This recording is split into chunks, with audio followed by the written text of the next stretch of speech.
Hello, big viewers. Prepare to bask in unprecedented glory, because today I'm going to be reviewing the Marvel Legends, Avengers, Infinity War wave. Are these action figures a paradigm of resounding perfection, or are they abysmal?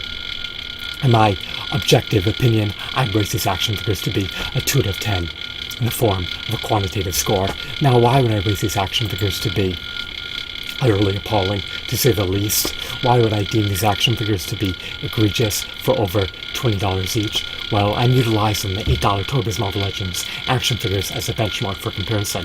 Hasbro's charging over $20 per figurine.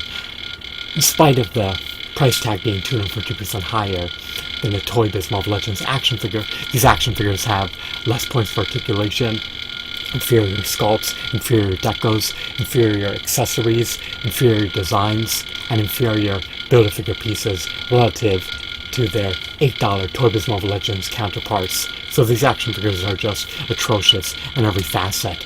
They have less than 40 points of articulation. They're devoid of finger joint articulation. They're devoid of toe articulation. Furthermore, they don't have as much latitude for dynamic posability when compared to an $8 Toy Biz Marvel Legends action figure. Now, let's look at their sculpts. Their sculpts are just mediocre at best. Their shadings are just subpar when compared to the high quality, robust, state-of-the-art, intricately detailed, meticulously designed Toy Biz Marvel Legends action figures. We have Iron Spider, Iron Man, Captain America, King Cobra, Taskmaster, Marvel Songbird, and Proxima Midnight, part of this wave, as well as the Build-A-Figure Thanos, who is based off the design from the Avengers Infinity War movie. The Build-A-Figure is just dainty relative to the 12 to 14 inch Toy Biz Marvel Legends Build-A-Figures, so he's not as bulky nor as burly compared to his Toy Biz Build-A-Figure counterparts. The Thanos just looks disappointing, to say the least. He's mediocre at best. He just doesn't look too aesthetically appealing. I feel that he should be bulkier, he should be heftier, he should be more colossal. But perhaps your views on this figurine are disparate from mine.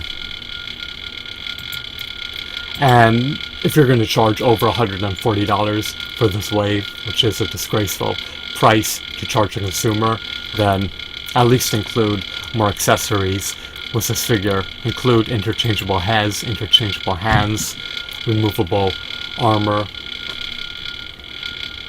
and armaments that he can wield. Hasbro always skimps on quality, they always skimp on value, they include the bare minimum. We have other versions of the Iron Spider. I prefer the older ones that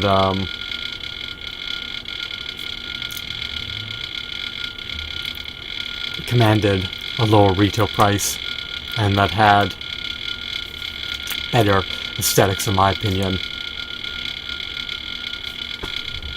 I believe the original Iron Spider action figures had tentacles protruding out of the back. You can verify that for yourself. Those action figures were released roughly a decade ago, or perhaps over a decade ago.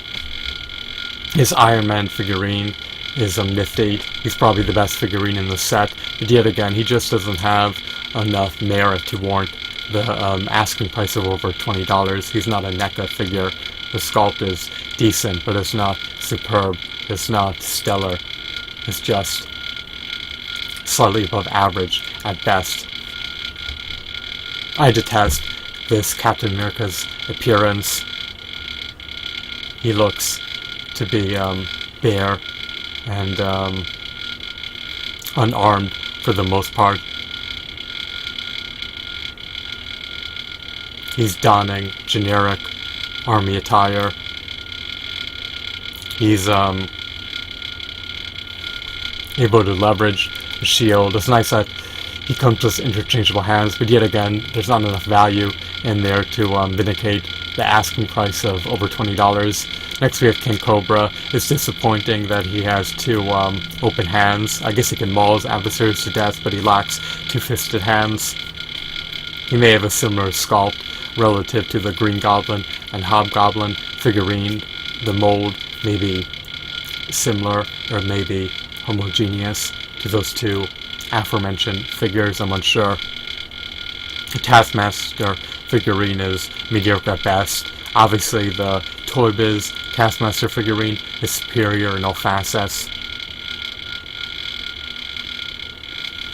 This one looks more shoddy relative to the Toy Biz Marvel Legends Taskmaster that was substantially cheaper to purchase.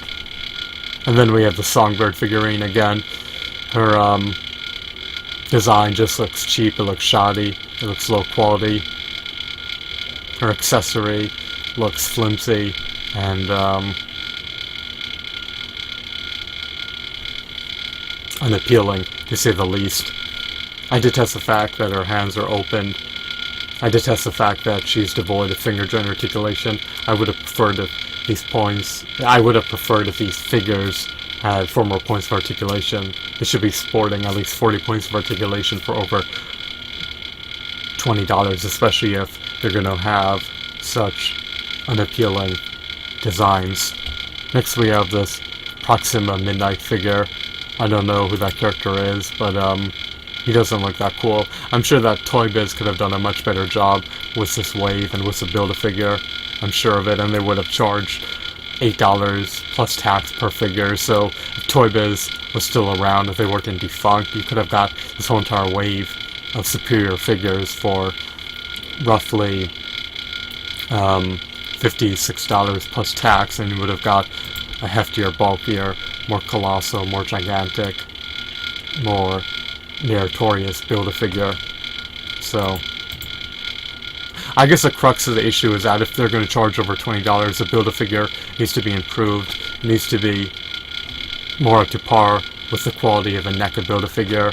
And if they're going to charge as much as a NECA Anling's action figure, these action figures should be much taller. They should be at least 7 inches tall. They should come with more accessories, more interchangeable hands, more interchangeable heads, and more armaments. And they should also come with more points of articulation, and their sculpt shouldn't look so mediocre or shoddy. They really need to up their game. They need to have more paint washings, more shadings, better decos, and higher quality sculpts. I just think Hasbro skims on value, so overall, I guess I'd rate this wave to be a 1 out of 10, or perhaps a 2 out of 10 at best, and maybe I'll be a bit more generous and give this wave a 2 out of 10 because King Cobra has been inducted into the line, and Songbird has been inducted into the line, and same with Proxima Midnight. All 3 of those characters are new. We also have a new design for Captain America, Iron Man, and Iron Spider. The Taskmaster is just essentially a re-release of the Toy Biz Taskmaster, but with an inferior design. At least that's my perspective. Perhaps your opinion may differ, and if it does, then that's all the benefit to you, because I want you to derive joy from your purchases and not wallow in agony and despair. So at best, I give this Marvel Legends Avengers Infinity War action figure wave to be a 2 out of 10, just because new figures are inducted into the line.